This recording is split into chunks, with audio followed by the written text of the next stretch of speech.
the mass of the anode decreased by 0.45 gram. তার মানে mass of silver produced is 0.45 gram at the cathode. Right? Use this data to calculate the charge on a mole of electrons. তাহলে এটা তোমরা কিভাবে করবে? এটা কি আর কেউ ট্রাই করছিলা?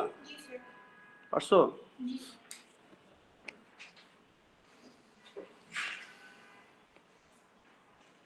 বলো কিভাবে করছো? স্যার প্রথমে একটু চার্জ বাই করছি। Q is equals to Q times T কইরা I times T কইরা হ্যাঁ, Q is equal to IT দিয়ে কত আসছে? 405 কুলম। এরপর সিলভারের ইকুয়েশন, ওয়ালাইকুম সালাম। সিলভারের ইকুয়েশনটা কি? Silver ion will gain electron to form silver metal. তাহলে সিলভার মেটাল প্রডিউস হয়েছে হচ্ছে 0.45 গ্রাম। সিন্স অ্যানোড 0.45 গ্রাম কমে গেছে, তার মানে কি ক্যাথোডে 0.45 গ্রাম অ্যাড হয়েছে, তাই না? কত জানো? তাহলে 0.45 গ্রাম, এটা কত মোল? মোল মোল 108 সাথে ডিভাইড করলে আসে 0.04167 0.004 আটা 04 দুইটা জিরো। জি স্যার 0.0044167 এত মোল। তাহলে দেখো 405 কুলম আমাকে এত মোল দিছে, রাইট? তোমাকে কি বের করতে বলছে? Calculate the charge on 1 mole of electron. তাহলে আমরা কি জানি? F is equal to LE না? यस सर LE, এলটা কি? এলটা হলো স্যার অ্যাভোগাড্রো কনস্ট্যান্ট। আর charge on 1 mole of electron এটা কি? 965 না, এটা তো আমরা বের করব charge on 1 mole of electron, যেটা 96500 এর কাছাকাছি হবে, তাই না? অ্যাপ্রক্সিমেটলি। আচ্ছা, তাহলে এখানে আমাদের আর কি আছে? এল আছে, অ্যাভোগাড্রো কনস্ট্যান্ট, which is 6.02 × 10^23, তাই না? এই যে এটা এল। তাহলে আমাদের কাছে আছে হচ্ছে সিলভারের মোল আছে, আর কোয়ান্টিটি অফ ইলেকট্রিসিটি আছে 405 কুলম, রাইট? আর এই ইটা কি বলতো? 1.6 × 10⁻⁻19 না? জি sir charge on 1 mole of charge on 1 electron. এই যে এখানে যেটা আমরা আগে পড়ে আসছি, কই জানো, এই যে এখানে যে এই যে দেখো এল, F is equal to LE না? জি স্যার তাহলে L is equal to কি? F by F/E। এই দেখো এই যে ইটা এখানে আছে, মানে তুমি যদি ওয়ার্কের এক্সাম্পলটা করো, বাড়াই দেওয়া যাবে মানে তুমি সরাসরি না বসে এখানে বসো, তাহলে তোমার যদি ঠান্ডা থাকে এই যে পাশেরটাতে বসো। আসতেছো, আসো জিনাত, আসো। জিনাতের আম্মার কেক অনেক মজা, ফিডব্যাক দিও। আচ্ছা, তাহলে এটা যদি আমরা জানি, তাহলে আমাদের এখানে কি আসতেছে? আমরা বের করব হচ্ছে charge on 1 mole of electron. Charge on 1 mole of ইলেকট্রনকে আমরা কি দিয়ে রিপ্রেজেন্ট করি? F না? Faraday constant. Charge on 1 mole of electron মানেই তো F, রাইট? তাহলে LE, এখন আমাদের অ্যাভোগাড্রো কনস্ট্যান্ট এটা কত আছে, এটা আমাদের দরকার।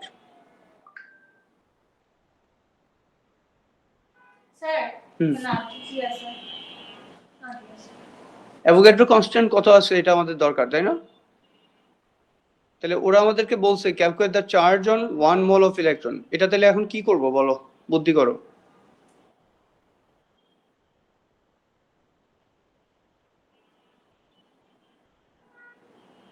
বুদ্ধি করো।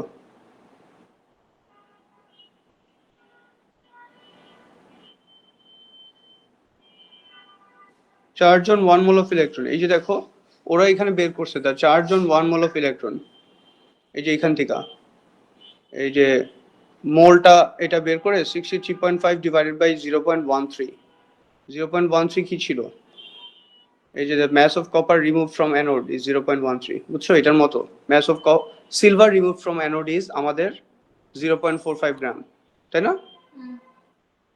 তাহলে যে কি ইজ ইকুয়াল টু আর আইটি দিয়ে এটা বেসিক্যালি ভুল আছে, এটা এল না, এটা আই, 405 কুলম।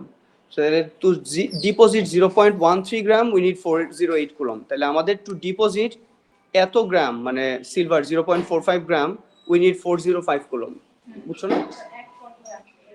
একই রকম কিন্তু। তাইলে so to deposit 1 mole of copper requires এত coulomb, but the equation for the electrolysis is 2 mole of electron are needed to produce 1 mole of copper. So the charge on 1 mole of copper তাহলে কত? তাহলে আমাদের এখানে কি দেখো, আমরা এখানে এই যে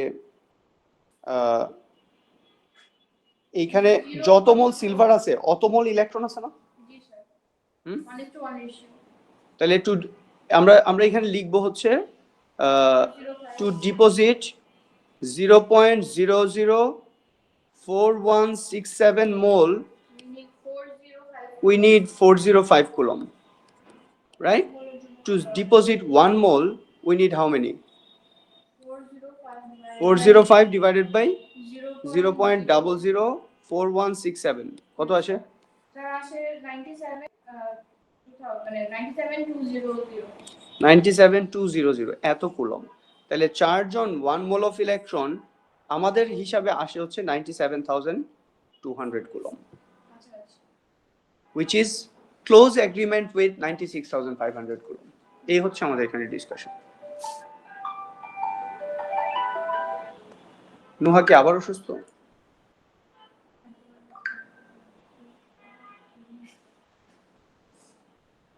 নুহার আবার কি হয়েছে? Can I get the link? বুঝছো এটা? কথাটা বুঝছো কি হইতেছে? তাহলে 1 মোল অফ যত মোল সিলভার প্রডিউস হয়েছে অত মোল ইলেকট্রনই লাগবে, বিকজ মোল রেশিও বিটুইন এই ইলেকট্রন আর সিলভার মেটাল ইজ 1:1। তাহলে এখানে যদি এত মোল সিলভার লাগে যেটা আমরা বের করছি, তাহলে এত মোল ইলেকট্রনই আমাদের দরকার। তাহলে এত মোল যদি 405 কুলম হয় কোয়ান্টিটি অফ ইলেকট্রিসিটি, সিন্স এত মোল electron is equal two 405 coulomb, তাহলে 1 মোল electron is equal two how many coulomb? এটাই আমাদের কাছে চাইছে, charge on 1 mole of electron, বুঝছো না? এই হচ্ছে ডিসকাশন।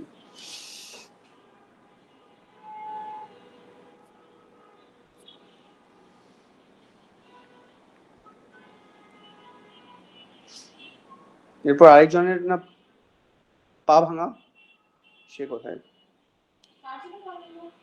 ওই যে ইয়ের মাহাদিয়ার পা ভাঙা। আরে কই গেল?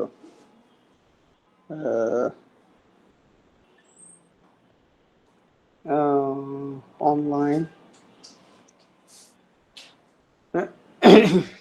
কপি।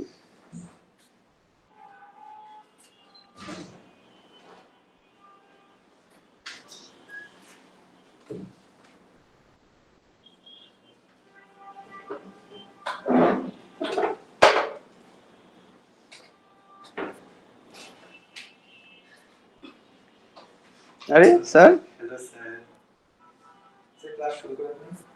হ্যাঁ শুরু করছি তো, ক্লাস শুরু করে দিচ্ছি। আচ্ছা তাহলে এই হলো 8, 9ও তুমি একই ভাবে করবা। এটা হচ্ছে ইয়ে আর কি, এটা হচ্ছে কোয়েশ্চেন নাম্বার 8। এটা আমাদের দরকার নেই।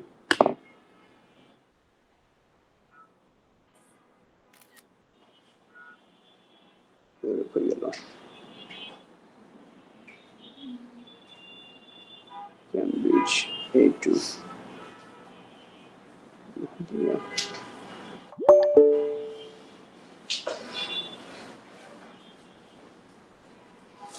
তাহলে এটা তোমাদেরকে আমি পাঠা দিলাম, দেখো। তাহলে আর কারো কোনো কোয়েশ্চেন আছে থাকলে বলো।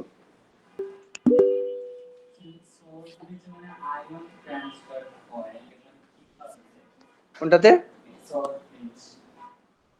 সল্ট ব্রিজে আয়ন ট্রান্সফার হয় কিভাবে? যেখানে নেগেটিভলি চার্জড আয়নের অ্যাকুমুলেশন হয় ওইখানে পজিটিভলি চার্জড আয়নটা মুভ করে। পটাশিয়াম নাইট্রেট না? আর কথা এমনি ছিল বললে তো তুমি বুঝবা না।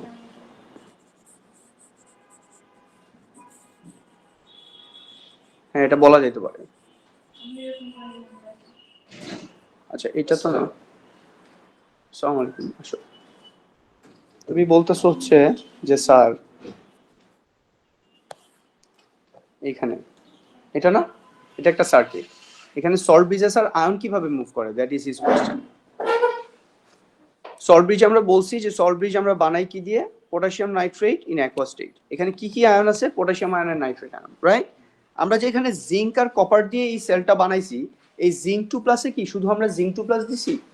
না, জিঙ্কের একটা সল্ট দিছি, ওইটা আমরা লিখি নাই। যেমন ধরো আমরা দিতে পারি হচ্ছে zinc sulphate in aqua state, তাই না? তাহলে জিঙ্ক 2+ আছে আর সালফেট 2- আছে, এগ্রিড? আর কপার 2+ এটা এখানেও তো আমরা কপার 2+ শুধু দেই নেই, একটা নেগেটিভলি চার্জড আয়নও দিছি। তাহলে ধরো এটা সে কপার নাইট্রেট, ওকে? তাহলে আমরা যদি ওর সেল ভোল্টেজ গুলো দেখি, মানে ই নট গুলো দেখি, ই নট গুলোতে কি আছে? জিঙ্ক আয়ন, জিঙ্ক এটা হচ্ছে -0.76, আর কপার 2+, কপার এটা হচ্ছে +0.34। রিডাকশন পোটেনশিয়াল কোনটার বেশি? যেটা মোর পজিটিভ, এটা রিডাকশন পোটেনশিয়াল বা ইলেকট্রোড পোটেনশিয়াল বেশি। নুহা কি লাস্ট ক্লাসে আসছিল? তুমি আসছিলে? নুহা না তো, মুনা। হ্যাঁ হ্যাঁ, নুহা কি আবার অসুস্থ না? স্যার একটা কোশ্চেন ছিল। দাঁড়াও দাঁড়াও, এটা শেষ করি আগে, তোমার কোয়েশ্চেন পরে করো। তাইলে দেখো, এই কপার 2+ কপার এটা তো মোর পজিটিভ না? তাহলে এইটা অ্যারো ফরওয়ার্ড হবে, মানে copper ion will gain electron to form copper metal. তাইলে এটা গেইনিং অফ ইলেকট্রন কি জিনিস? রিডাকশন না? তাহলে আরেকটা যেটা ওইটা তো অক্সিডাইজ হবে, তাহলে এটা উল্টা হবে না অ্যারো? তাহলে zinc metal will form zinc ion and 2 electrons, বোঝা যায় কথা? তাহলে এইটা হচ্ছে অক্সিডাইজ। তাহলে জিঙ্ক মেটাল, জিঙ্ক কোন দিকে? এদিকে না? তাহলে এই রড জিঙ্ক কি করতেছে? ইলেকট্রন লুজ করতেছে না? তাহলে এই জিঙ্ক মেটাল যেটা এটা এটা ইলেকট্রন লুজ করে করে এখানে বেশি বেশি জিঙ্ক আয়ন প্রডিউস করবে। আর এই যে ইলেকট্রন যেটা লুজ করলো এই ইলেকট্রনটা এদিক দিয়ে আসবে, এটাই আমি ভোল্টেজ ডিফারেন্স মেজার করব। এই যে আসলো, আসতেছে আসতেছে ইলেকট্রন আসছে না? এখানে তুমি কি দিছো? কপার 2+ দিছো, আর কি? নাইট্রেট আয়ন দিছো, এগ্রিড? তাহলে এই কপার 2+টা উইল গেইন, ওই যে দুইটা ইলেকট্রন আসছে, এই দুইটা ইলেকট্রন কপার 2+ আয়ন রিসিভ করে কপার মেটাল হয়েছে, এখানে কপারের ডিপোজিশন দেখবা, এখানে কপার ফর্ম হইতেছে। তাহলে কপার আয়নটা তো ডিসচার্জ হয়ে গেছে, মানে নাই হয়ে গেছে, কপার মেটাল হয়ে গেছে, কিন্তু নাইট্রেট আয়ন রয়ে গেছে না সব? তাহলে নাইট্রেট এই এই এই কপার রডের এখানে মানে এই সলিউশনের মধ্যে প্রচুর নাইট্রেট আয়ন জেনারেট হইতেছে, নাইট্রেট আয়ন দিয়ে ভরে যেতেছে। এখন যদি এই হাফ সেলটা নাইট্রেট আয়ন দিয়ে ভরে যায়, তাহলে নেগেটিভলি চার্জড আয়নের অ্যাকুমুলেশন হইতেছে। তো এইভাবে যদি নেগেটিভলি চার্জড আয়ন বাড়তে থাকে, তাইলে এখানে প্রবলেম আছে, তাইলে ওই তোমার সেল বন্ধ হয়ে যাবে, ব্যাটারি আর কাজ করবে না। তখন আমরা এখানে পটাশিয়াম নাইট্রেট এখানে সল্ট ব্রিজে দিয়ে রাখছি। এই পটাশিয়াম নাইট্রেটটা এমন ভাবে তৈরি করা, এই পটাশিয়াম নাইট্রেটটা মুভ করতে পারে এই সেলগুলোতে। তাহলে যেহেতু এখানে নেগেটিভলি চার্জড আয়ন বাড়ছে লেফট সাইডে, তাহলে এখানে পটাশিয়াম আয়নটা মুভ করবে, মুভ করে নাইট্রেট আয়নের সাথেও ব্যালেন্স করবে। দেখে যাতে আমরা যে পয়েন্ট কথাটা বলছি এটা হচ্ছে চার্জ নিউট্রালিটি, এখানে যাতে চার্জ নিউট্রালিটি ক্রিয়েট হয়, নাহলে তো ব্যাটারি বন্ধ হয়ে যাবে। আর এখানে তুমি দেখো এখানে প্রচুর জিঙ্ক 2+ আয়ন এক্সট্রা ফর্ম হইতেছে, তাহলে এটা পজিটিভলি চার্জ আয়ন দিয়ে এই সেলটা ভরে গেছে। এখন এখানে নাইট্রেট মুভ করবে, মুভ করে এখানে আবার ও চার্জ নিউট্রালিটি তৈরি করবে। তোমাকে আমরা 1 মার্কের একটা কোয়েশ্চেন করব যে হোয়াট ইজ দ্য দুইটা কোয়েশ্চেন করে যে what is used in salt bridge. তাহলে তুমি লিখবা পটাশিয়াম নাইট্রেট সলিউশন। কেন লিখবা? বিকজ পটাশিয়াম নাইট্রেটে পটাশিয়াম আয়ন আছে, নাইট্রেট আয়ন আছে। পটাশিয়াম আয়ন যদি ওইখানে মুভ করে, পটাশিয়াম আয়ন যত কম্পাউন্ড ফর্ম করে সব soluble, all potassium compounds are soluble, you know, and all nitrates are soluble, এটাও তুমি জানো। তাহলে যদি পটাশিয়াম এখানে মুভ করে তাহলে তাহলে এইখানে প্রেসিপিটেট ফর্ম করার কোনো চান্স নাই এই সেলের মধ্যে। আবার এই সাইডে যদি নাইট্রেট মুভ করে, zinc nitrate will not form precipitate. But তুমি যদি পটাশিয়াম নাইট্রেটের জায়গায় সিলভার নাইট্রেট দিতা সল্ট ব্রিজে, তাহলে সিলভার আয়ন এখানে আইসা গন্ডগোল লাগাইতো, সিলভার এখানে আইসা সিলভার নাইট্রেট ফর্ম হয়েছে, বাট এখানে যদি কপার নাইট্রেট না দিয়া তুমি ধরো কপার ক্লোরাইড যদি সল্ট ইউজ করতা, তাহলে সিলভার ক্লোরাইড সল্ট ফর্ম হইতো, which will give you white precipitate. তাহলে প্রেসিপিটেট ফর্ম হইলে তার চার্জ নিউট্রালিটি আবার নষ্ট হয়ে যাবে, মানে প্রেসিপিটেট দিয়া তোমার ইয়েটা ভরে যাবে, so that will not work. So you cannot form any precipitate from your salt bridge, ঠিক আছে? এর জন্য potassium nitrate is the best solution. Sodium নাইট্রেটও ইউজ করা যেতে পারে, অ্যামোনিয়াম নাইট্রেটও ইউজ করা যেতে পারে, বাট ওগুলো লেস মানে মোর কমপ্লিকেটেড। রাদার পটাশিয়াম আয়নের কম্পাউন্ডগুলো খুবই লেস সলিউবল হয়, এর জন্য আমাদের জন্য পটাশিয়াম নাইট্রেট খুবই ভালো। ক্লিয়ার ডিসকাশনটা? তোমাকে 2 মার্কে 2টা কোয়েশ্চেন করবে, এটা হচ্ছে what is used in salt bridge, তুমি লিখবা potassium nitrate in aqua state, 1 mark. আরেকটা কোয়েশ্চেন করবে what is the purpose of salt bridge, তুমি লিখবা to maintain the charge neutrality inside the half cells, শেষ, 1 মার্ক। দ্যাট ইজি, বাট আন্ডারস্ট্যান্ডিংটা তোমার দরকার। দেখো কত কিছু লিখছি, কিন্তু এই আন্ডারস্ট্যান্ডিংটা তোমার দরকার, কিন্তু তোমাকে এত কোয়েশ্চেনও করবে না। তুমি যখন লিখবা to maintain the charge neutrality, the examiner will understand যে তুমি এই পুরো জিনিসটা আমি এখন যা বললাম তুমি এটা বুঝছো। হ্যাঁ, ছোট একটা কোশ্চেন, টিস্যু নিয়ে আসেন, ছোট কোয়েশ্চেন করে ফেললাম। কোশ্চেন নাম্বার 16 যেটা বইয়ের, কোয়েশ্চেন নাম্বার 16 যেটা বইয়ের, জি, তো এখানে আমি আনসার লিখছি, because platinum is inert, it does not take place in the reaction, only helps transfer electrons. এটা কি এই স্টেটমেন্টটা কি ঠিক হবে? না ঠিক হবে না, প্লাটিনাম এখানে ইলেকট্রন ট্রান্সফারও করবে না। তুমি যেটা বুঝাইতে চাইতেছো এটা হচ্ছে electron will transfer through platinum electron. তুমি যদি লিখো platinum electrode will transfer electron, এটা বোঝা যাইতেছে যে platinum is gaining electron or losing electron, এরকম হইতে পারে। বাট তুমি লিখো হচ্ছে the electrons can go through the electrode, platinum electron. আচ্ছা, আর কি বলো, আর কার কোনো কোয়েশ্চেন থাকলে বলো। হাফ সেলগুলো ড্র করছো? ড্র করছো সেল? বাসায় খোলো নাই বই? বই খুলছো, ড্র করো নাই? ড্রয়িংটা একটু প্র্যাকটিস করো, কারণ সব A2 এক্সামে একটা সেল ড্র করতে দিবে, এবং 3 to 6 মার্কস পর্যন্ত ওরা দেয়। Only has electron move from লেখা যাবে? Electrons will move through the platinum electrode. Platinum is inert, is fine. ওটা তো লিখবাই। স্যার ওটা কি সবসময় লেভেল করতে হবে যে হাই রেজিস্ট্যান্স ভোল্টমিটার? না, শুধু V দিবা, শুধু সার্কেল দিয়ে V দিবা।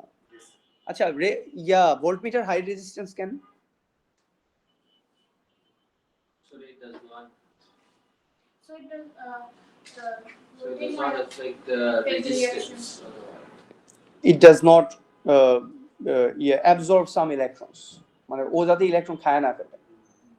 ও যদি ইলেকট্রন খায় ফেলে তাহলে তো ভোল্টমিটারের রিডিং তুমি উল্টাপাল্টা পাবা। 25 মিনিটস ম্যান। আচ্ছা, তাহলে এগুলা গেল, এগুলা এক্সাক্ট ড্রয়িং দরকার আমাদের। হ্যাঁ, এই যে ওরা এখানে নাম্বার দিতেছে প্লাস মাইনাস, এগুলা তোমার লেখা দরকার নেই, তুমি জাস্ট এখানে গোল্লা দিবা,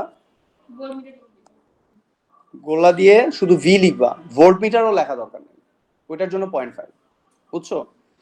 আচ্ছা, তাহলে গ্লাস বেল প্রপারলি ড্র করবা, হাইড্রোজেন 1 অ্যাটমসফিয়ার 298 কেলভিন। আমাদের নোটে তোমাদেরকে দেখবা এখানে 1 অ্যাটমসফিয়ারের জায়গায় 100 কিলো প্যাসকেল লেখা আছে, তো বেসিক্যালি 101 কিলো প্যাসকেল, এগুলো তোমার দেয়া দরকার নেই, তুমি জাস্ট 1 অ্যাটমসফিয়ার লিখো। ক্যামব্রিজ 1 অ্যাটমসফিয়ার নেয়, এডেক্সেল আবার 101 কিলো প্যাসকেল না দিলে ওরা মাইন্ড করে, ওরা 1 অ্যাটমসফিয়ার পছন্দ করে না।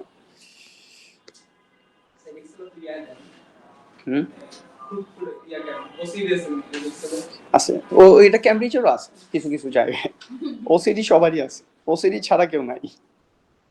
আচ্ছা, এরপর হচ্ছে তোমার এগুলা মেটাল আয়ন হাফ সেল। আমরা লাস্ট ক্লাসে তোমাদেরকে পড়াইছি হচ্ছে different types of half cells, metal ion, multiple ions, non metal ion half cell. তো এগুলা কিভাবে বানাইতে হবে, কখন কি তুমি ইউজ করবা, ওগুলা তোমার দেয়া লাগবে।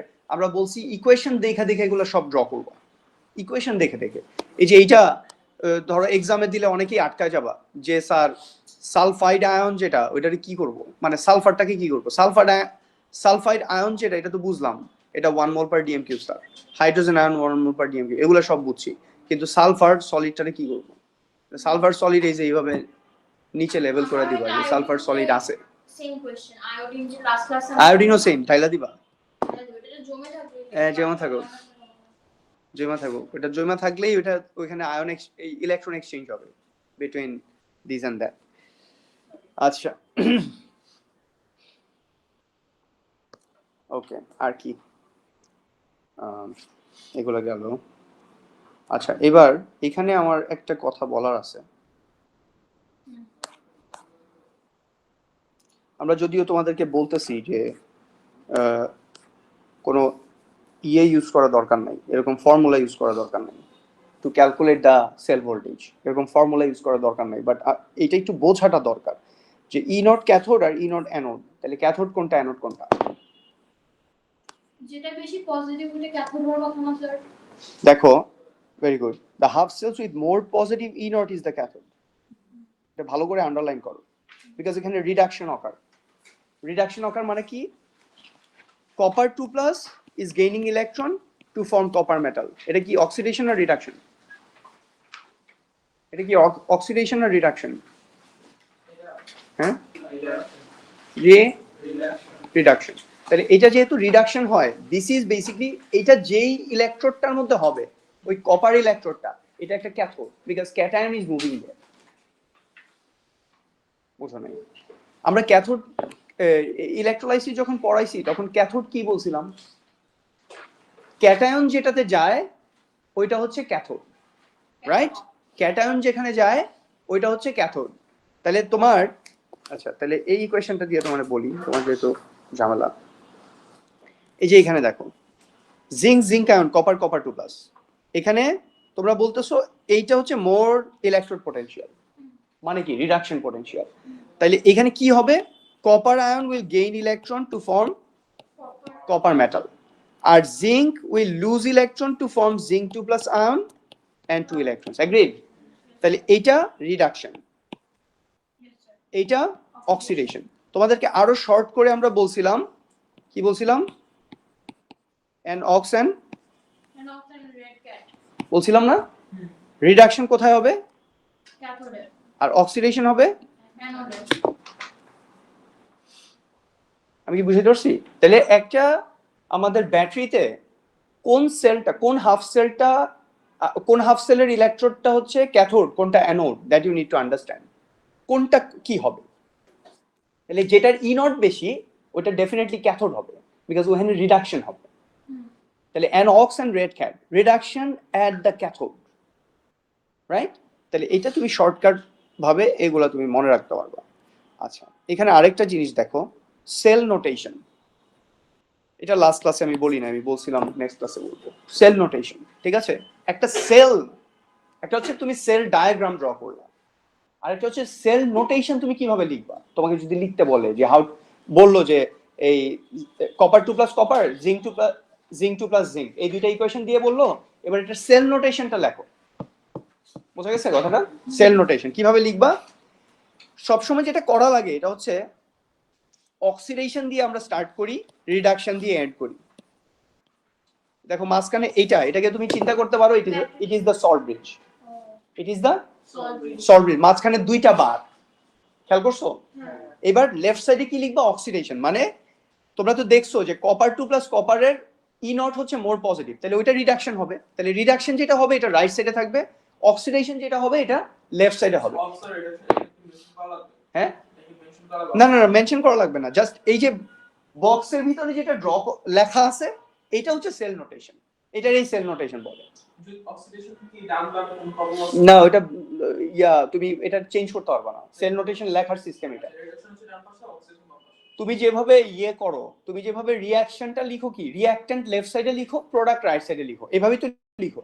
এখানেও জিনিসটা সেম, অক্সিডেশনটা লেফট সাইডে, রিডাকশনটা রাইট সাইডে, কারণ ইলেকট্রনের ট্রান্সফারটা আরম্ভ হয় হচ্ছে অ্যানোড দিয়ে, মানে যেখানে অক্সিডেশন হইতেছে ওইখান থেকে ইলেকট্রন যায় গিয়ে হচ্ছে রিডাকশন হয়, ওইখানে ইলেকট্রন রিসিভ হয়। তাহলে ইলেকট্রনের ট্রান্সফারের আসপেক্ট থেকে আমরা এই জিনিসটা সেল নোটেশনটা আমরা লিখি, এবং তুমি দেখলেও জিনিসটা বুঝবা। দেখো আমরা প্রথমে কি লিখছি?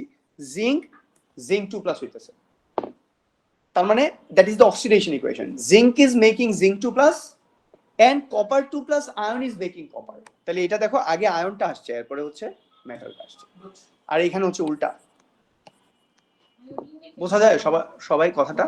হ্যাঁ, তো এইটা হচ্ছে তুমি ধরো simple metal metal ion simple. এখন যদি কমপ্লিকেটেড দেয় তখন তুমি একটু বিপদে পড়বে, তখন তুমি কোনটা, যেমন ধরো, হ্যাঁ ওইটাই বলতেছি, যেমন ধরো তোমাকে যদি এরকম আয়ন দেয় লাইক ম্যাঙ্গানেট ট্যাঙ্গানেট সবকিছু মিলায়, তাহলে ওইটা একটু কমপ্লিকেটেড না? ওরা বেশিরভাগ ওই VO ইউজ করে, ম্যাগনেট, তারপরে ম্যাগনেট কই আছে? হ্যাঁ, এই যে দেখো এই যে এইটা যখন লিখতে বলবে এই দুইটা, তখন এই দুইটা যখন লিখতে বলবে তখন তুমি বলবা যে স্যার এইটা কেমন লিখবো, হয়ে গেল।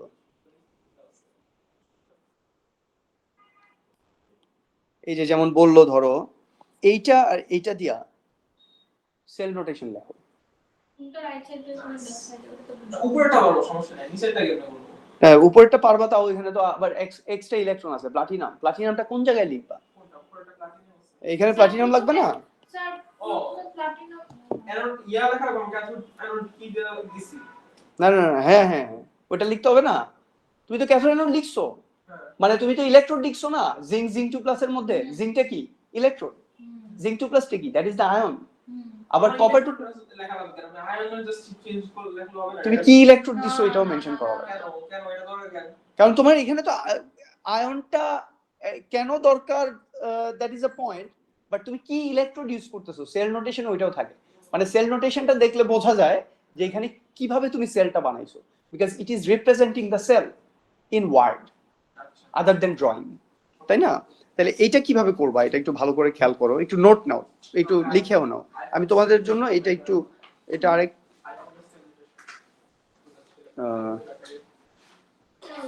আমি এটা তোমাদের জন্য একটু ইয়ে করে রাখছি। এইটা দেখলে তুমি ভালো বুঝবে। ওয়াসি সাহেব আসছে। ও এটাই তো আছে, আয়রন 2 প্লাস আয়রন 3 প্লাস। এটা একটু ভালো করে লেখা নাও। তাহলে definitely iron 2 plus iron 3 plus যেহেতু এখানে আছে, এটা দেখলে বোঝা যাইতেছে that is the oxidation part. এটা আমি আগের ক্লাসে বলছিলাম, আর ওটার মধ্যে মিক্স আপ করে হ্যাঁ, এই যে নাম্বার 2 যেটা, এটার কথা বলতেছি। প্লাটিনাম সলিড, এটা হচ্ছে ইলেকট্রোড। প্রথমে কি বলতেছি আমরা? এই লিখো এটা। স্যার এটা বইয়ের কোশ্চেন নাম্বার কত? কোনটা? যেটা মানে এই যে প্ল্যাটিনামটা দেখিয়েছে। বইয়ের কোয়েশ্চেন নাম্বার না এটা কোয়েশ্চেন না। এটা যে কোনো একটা সেল নোটেশন যদি তোমাকে লিখতে বলে তুমি কিভাবে লিখবা? উপরেরটা তো একদম সহজ, এটা এইমাত্রই দেখাইলাম আমরা। জিঙ্ক 2 প্লাস ডাবল বার কপার 2 প্লাস কপার। এগুলো কি সব 1 মোলের জন্য? এটা তো ইনটই, এখানে তো আর মোল আমরা লিখতেছি না, বাট তোমার এটা হচ্ছে তোমার ইনটের জন্য, মানে ইনট সেলের জন্য একটা সেল ডায়াগ্রামকে আমরা ইকুয়েশন দিয়ে। এই ছবি তুলছো ভালো, বাট লিখো, নাহলে প্র্যাকটিস হবে না। স্যার Practice কোটেশনটা লিখবো? হ্যাঁ, ফুল কোটেশন, মানে সেল নোটেশনটা। প্লাটিনাম সলিড আ বার, তার মানে ইলেকট্রোডটাকে লিখলাম, এরপর একটা বার দিছি, এরপর অ্যাকুয়াস স্টেটে কি কি সলিউশন আছে এটা লিখছি। Iron 2 plus iron 3 plus, not the other way round. আগে আয়রন 3 প্লাস এরপরে আয়রন 2 প্লাস লিখলে কিন্তু হবে না। স্যার যদি আমরা দুইটা সাইডে প্লাটিনাম ইউজ করি তো ওটা শুরু আর এন্ড দুটো দিয়ে হবে। দাঁড়াও একটা সেকেন্ড, ওরে না পাঠাইলাম, ও কেন এরপরে আমাকে ফোন দিতেছে? মা দিয়ে না পাঠাইলাম।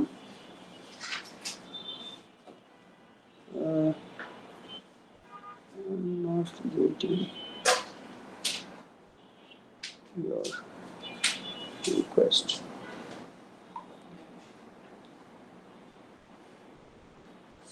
কই কোনো রিকোয়েস্ট আমি দেখি না এখন আসছে।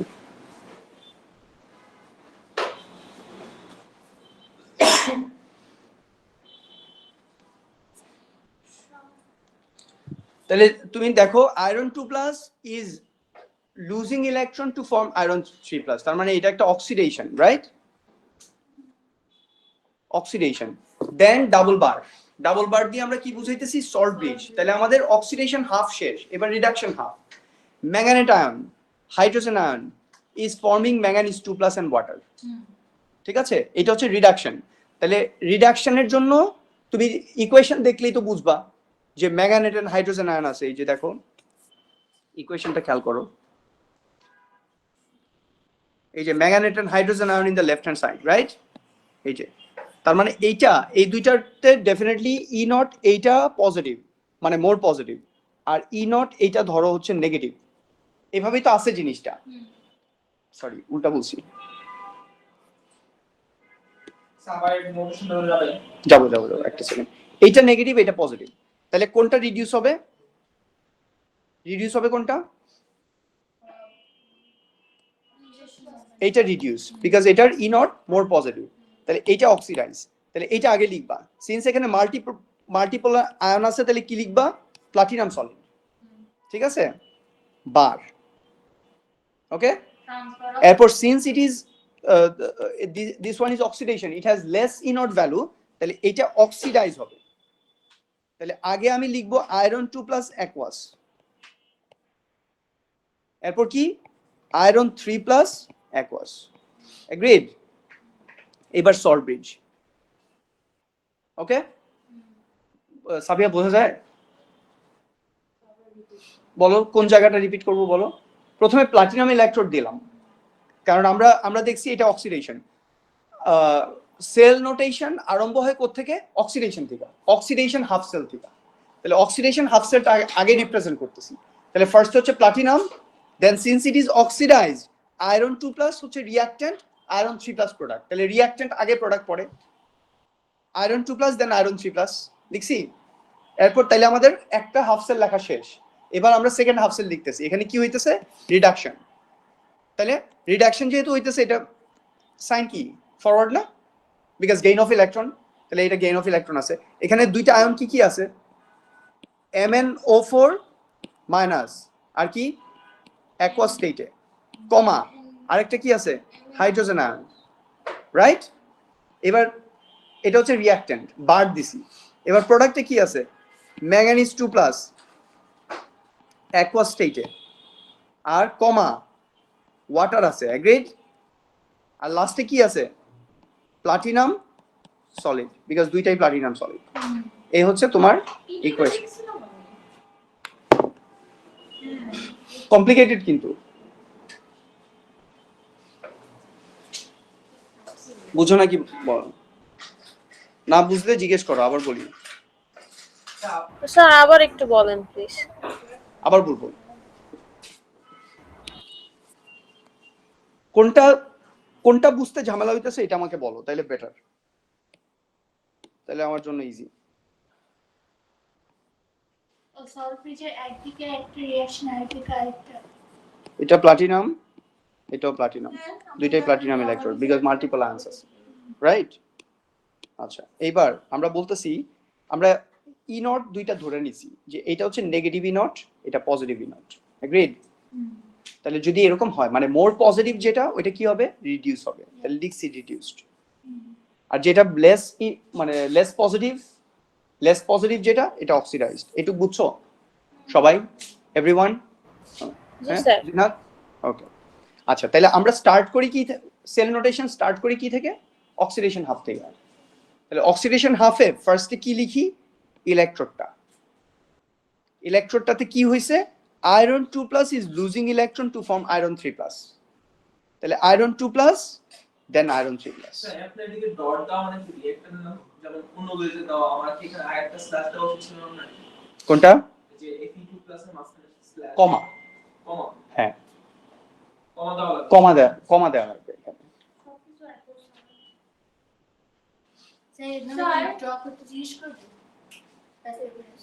সেল নোটেশন, হ্যাঁ সেল নোটেশন তো দিতে পারে, আছে তো তোমাদের সিলেবাস। স্যার, যখন আমরা গ্যাস ঢুকাই প্লাস বেল দিয়ে, এই গ্যাসটাও তো লিখতে হবে না, মেনশন করতে হবে? সব লিখতে হবে, মানে ইকুয়েশনে যা আছে সব লিখতে হবে।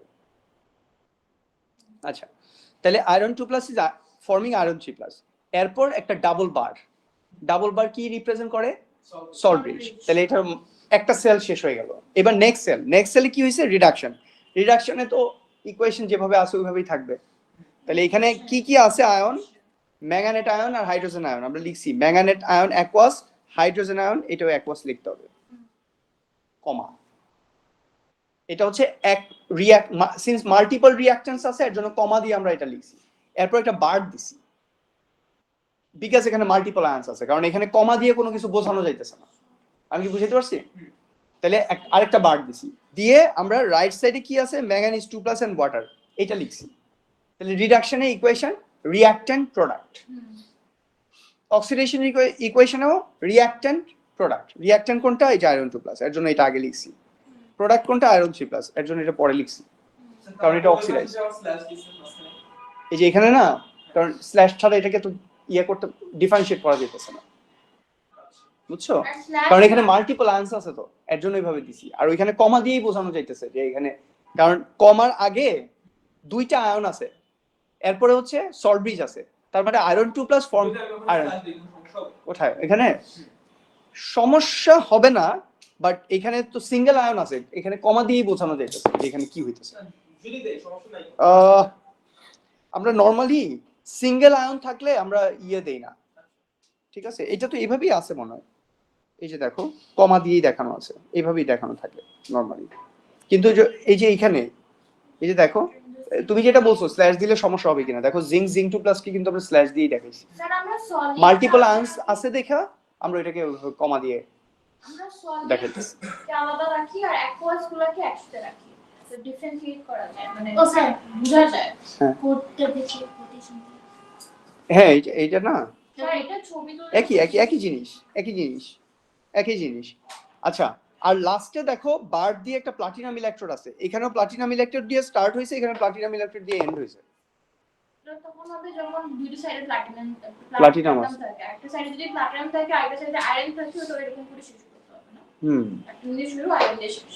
হ্যাঁ, মানে যখন তুমি অক্সিডেশন লিখতেছো তখন ইলেকট্রোড দিয়ে স্টার্ট করতেছো, আর যখন রিডাকশন লিখতেছো তখন ইলেকট্রোড দিয়ে শেষ করতেছো। That is how it works.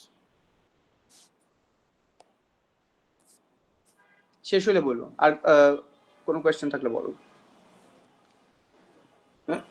Sir আমরা তো এখানে আবার অ্যাকোয়াসও দিলাম, আবার লিকুইডও সাইডে দিলাম কমা দিয়ে। হ্যাঁ, ওয়াটার তো লিকুইড, ওয়াটার তো একোয়াস না। হ্যাঁ কমা দিয়েছি বুঝলাম, কিন্তু আমরা যদি এরকম করে বুঝি যে অ্যাকোয়াস সাথে রাখলাম আর সলিড আলাদা রাখলাম, তো তখন তো ইকুয়েশনটাও আসবে যে লিকুইডটাকে আমরা এখানে সলিড লিকুইড অ্যাকোয়াসের কোনো ইস্যু নাই, ইস্যু হচ্ছে electrode আয়ন্স product. Water is one of the product, এর জন্য ওয়াটারকে আমরা এখানে লিখতে হইছে। ওকে, তাহলে এইটাকে এইভাবে রাখো।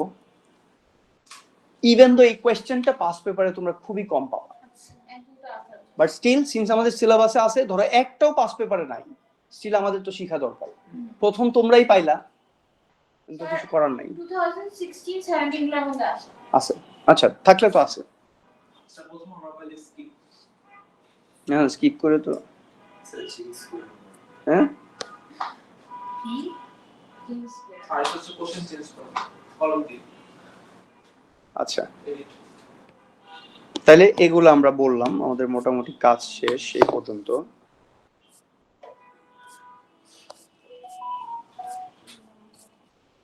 কই গেল আমার নোটস?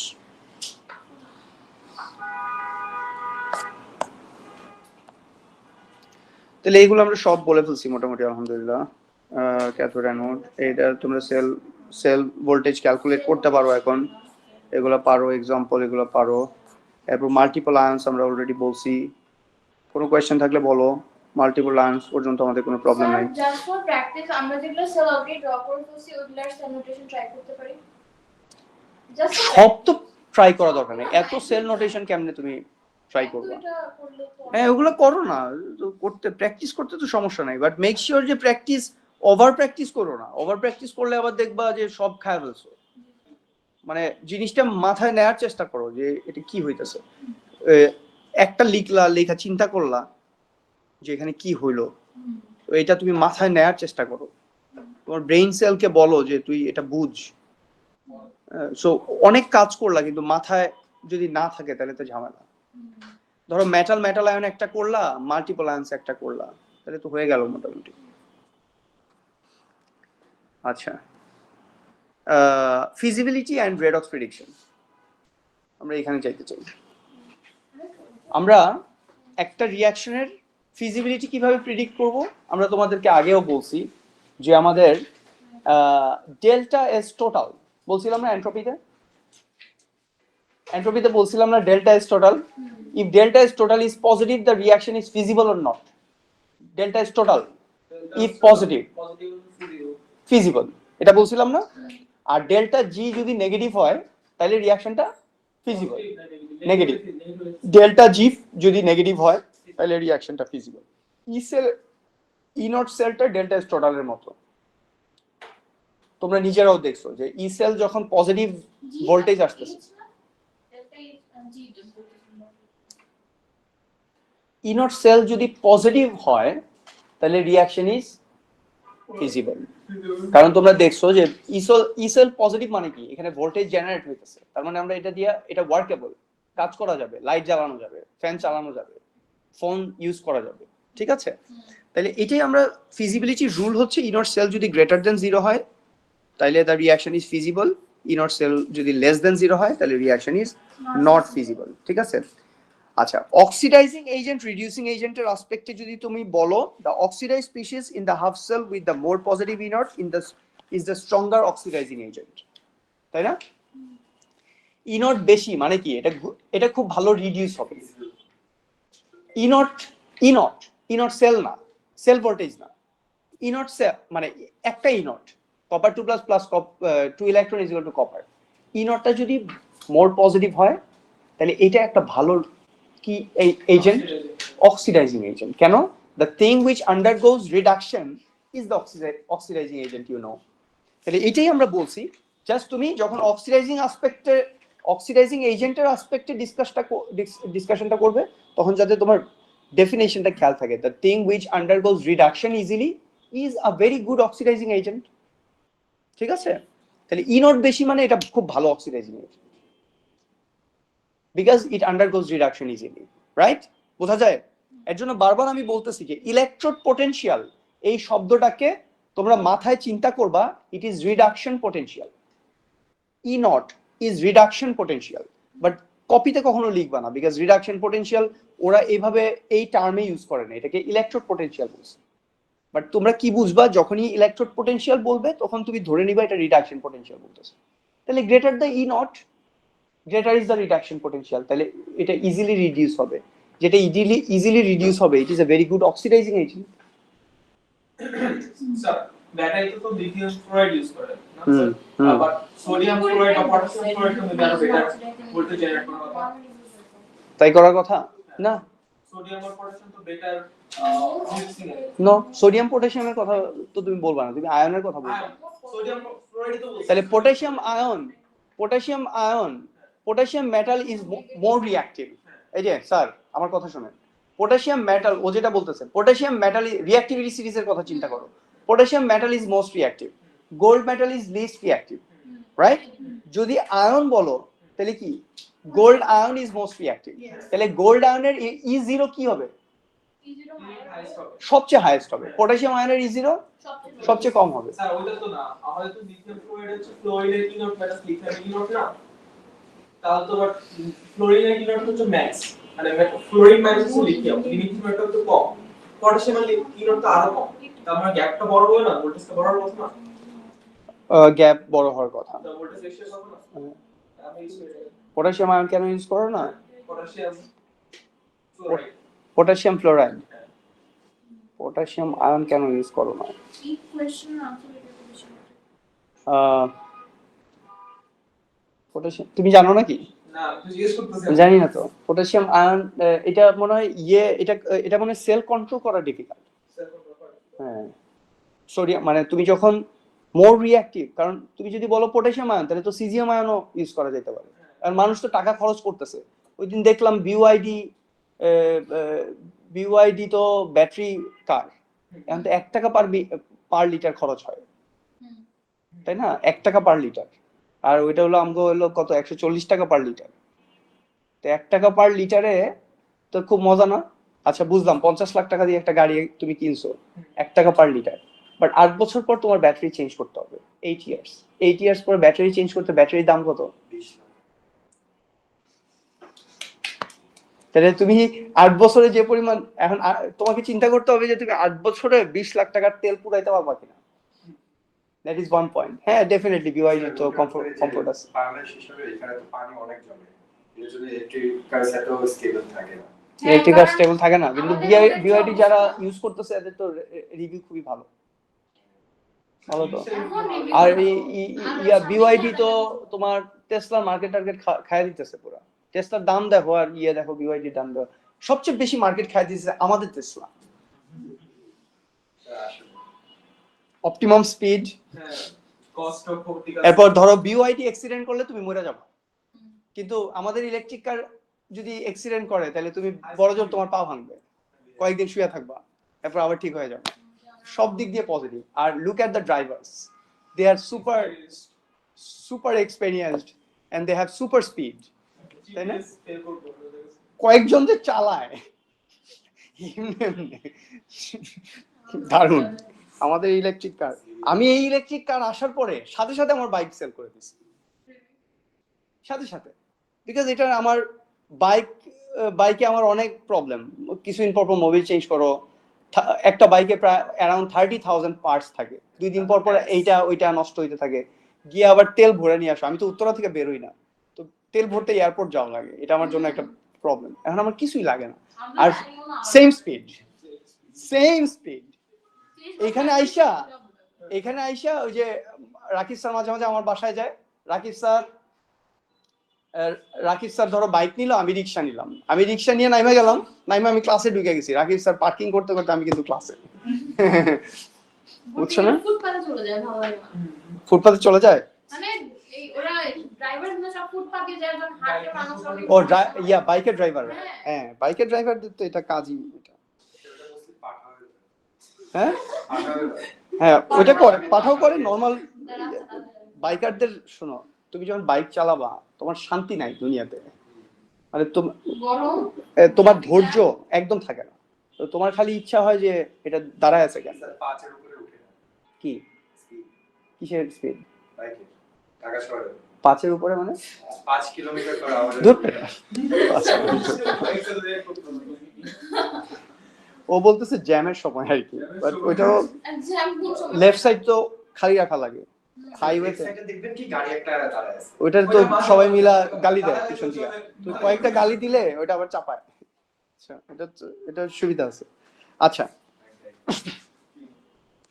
আচ্ছা আচ্ছা আচ্ছা এক্সকিউজ মি, এবার দেখেন এখন ফিজিবিলিটি একদম স্ট্রেট ফরওয়ার্ড ডিসকাশন হচ্ছে যে তোমার ইনট সেল যদি পজিটিভ হয় তাহলে রিঅ্যাকশন উইল বি ফিজিবল, কিন্তু রিঅ্যাকশন কিন্তু রেট বলবে না। ওয়াসি কি শুনতেছো? লেট করছো কেন আজকে? ফিজিবিলিটি রেট বলবে না, রেট অফ রিঅ্যাকশন বলবে না, শুধু বলবে the reaction is feasible. And entropy যেমন মানে ডেল্টা জি যেমন থার্মোডাইনামিক একটা ফেনোমেনা ছিল, ইনট সেলও কিন্তু থার্মোডাইনামিক ফেনোমেনা। একটু পরে আমরা ডেল্টা জি আর ইনট সেলকে কানেক্ট করবো, যে তোমাদেরকে বলছিলাম যে আমরা এনট্রপিতে একটা ডিসকাশন করি নাই, ওইটা আমরা ইলেকট্রোকেমিস্ট্রি পড়ার পর করবো। তাহলে will go back to our previous page, একটা ডিসকাশন আছে, ওই ডিসকাশনটা আমরা এটা শেষ করার পর করবো, ঠিক আছে? আচ্ছা লাস্ট যে পয়েন্টটা আজকের জন্য, এটা একটু শেষ করে দিই। হ্যাঁ কোনটা? কেমিস্ট্রি তো কি সমস্যা তোমার?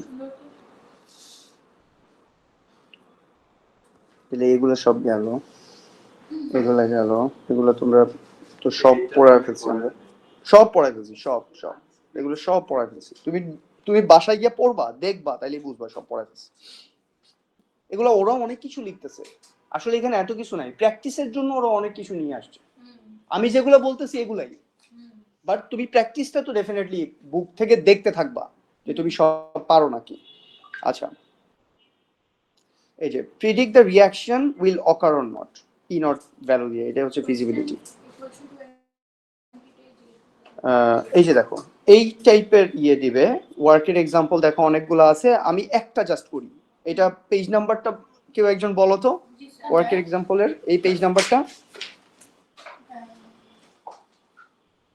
এটা হচ্ছে ফিগার 20.1 এর পর।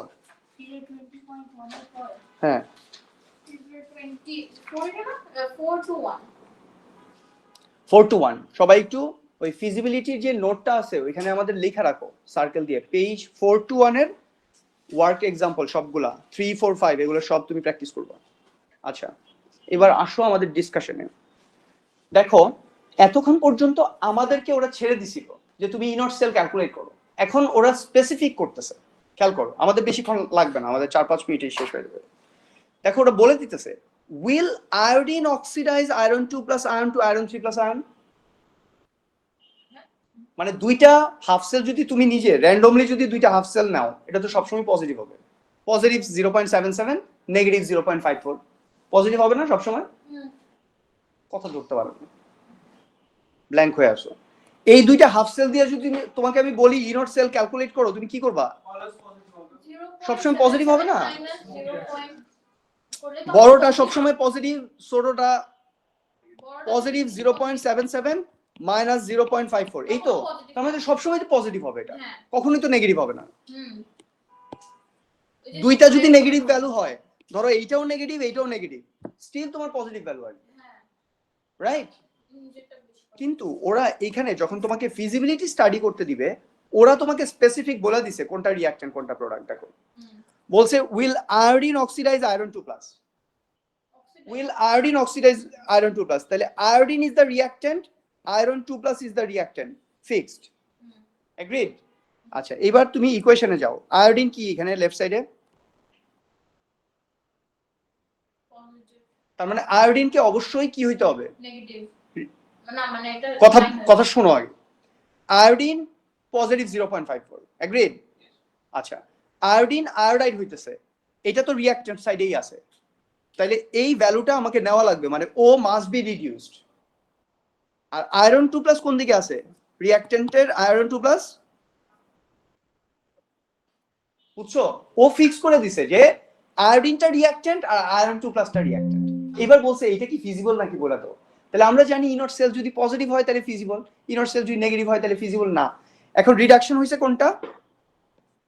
এইটা, তাহলে এটা পজিটিভ 0.54, এটা এটাই থাকবে, মাইনাস এটা কি 0.77 না, তাহলে এটা উল্টাবে না সাইন, এটা পজিটিভ 0.77 তাহলে এটা নেগেটিভ 0.77, তাহলে ইনট সেল কি আসতেছে? ইনট সেল কি আসতেছে?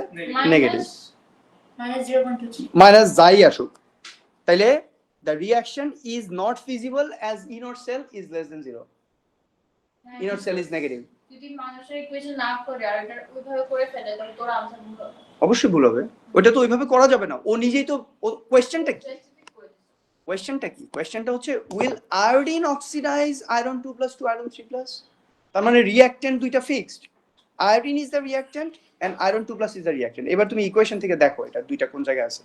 iodine লেফট সাইডে আছে, তার মানে এটা রিডিউস হবে, আর আয়রন 2 প্লাসটা রাইট সাইডে আছে, তার মানে এটা অক্সিডাইজ হবে। তাহলে আমার ইকুয়েশনও এইভাবে লিখতে হবে, ইভেন তো এটার ইনট ভ্যালু লেস, কিন্তু এটা তো রিডিউস হইতেছে, তার মানে এটাকে তোমার সেম রাখা লাগবে। আর যেটা অক্সিডাইজ ওরা ফিক্স করে দিছে ওটা তোমার সাইন চেঞ্জ করবে। এর জন্য কি এত লাস্টে তুমি কনক্লুশনে কি লিখবা? স্টেটমেন্ট ইনট সেল বের করে লিখবা, since ইনট sell is negative the reaction is not feasible. It is not possible for iodine to reduce to oxidize iron 2 plus to iron 3 plus. Reaction is, তুমি ওইটাও লেখা দরকার নাই, জাস্ট লিখবা inert cell is negative so the reaction is not feasible, শেষ। তো এইভাবে তোমার এই ডিসকাশন গুলো এইভাবে আসছে সেম ভাবে। এই দেখো প্রবলেমটা কি, আমি যতটুকু বলছি এটার জন্য তোমার কয় লাইন দরকার? চোখ বন্ধ করে তুমি ইনট সেল ক্যালকুলেট করবা, শুধু রিঅ্যাকট্যান্ট প্রোডাক্টকে আইডেন্টিফাই করে প্রপারলি। এরপর তুমি লিখবা ইনট সেল ইজ পজিটিভ তাহলে রিঅ্যাকশন ইজ ফিজিবল, অথবা ইনট sell is negative the reaction is not feasible. এখন ওদের বই বড় হয় কেন? এই দেখো কত কিছু লিখছে। হ্যাঁ কত কিছু লিখছে, এটা রিজন আছে তো, ও তো আর আমার মতো কথা বলতে পারতেছে না, সো সেন্টেন্স লেখা লেখা তোমার বোঝানোর চেষ্টা করছে, রাইট? তাহলে that's basically what is happening. এটা তুমি এটা একটা দুইটা প্র্যাকটিস করো, এই যে এরকম বলবে, এই আগের কোয়েশ্চেনটাও সেম দেখো এভাবে বলছে, will hydrogen peroxide reduce acidified manganate 7 ion 2 manganese 2 plus ion, তাহলে এইটা এই হাইড্রোজেন পেরক্সাইডটা রিঅ্যাকট্যান্ট, ম্যাঙ্গানেটটা রিঅ্যাকট্যান্ট। এই যে ম্যাঙ্গানেটের ইকুয়েশন আছে, হাইড্রোজেন পারঅক্সাইডের ইকুয়েশন আছে এর পরের পেজে। এন্ড অফ চ্যাপ্টার কোশ্চেন করব। হ্যাঁ এন্ড অফ চ্যাপ্টার কোশ্চেন ওগুলো দরকার নেই, কারণ বেশি হয়ে না যাবে, তো বেশি হয়ে যাবে, এত টাইম নেই তোমার। ওই এন্ড অফ চ্যাপ্টার কোয়েশ্চেনের টাইমটা তুমি দিবা হচ্ছে ইয়েতে first paper. End of chapter কোয়েশ্চেনের কোয়ালিটি অত ভালো না। এগুলা কেন করতে বলতেছি, একটা টপিক শেষ হইছে, এই টপিক রিলেটেড কিছু কোয়েশ্চেন তুমি দেখলা, তাহলে তোমার মাথার মধ্যে জিনিসটা ঢুকবে যে তুমি আসলে কি পড়বা। ওকে, ঠিক আছে। আর যারা পড়াশোনা করতেছেন না, পড়াশোনা করেন, নাইলে ফেল করেন, কিছু করার নাই, পড়াশোনা না করলে ফেল করেন।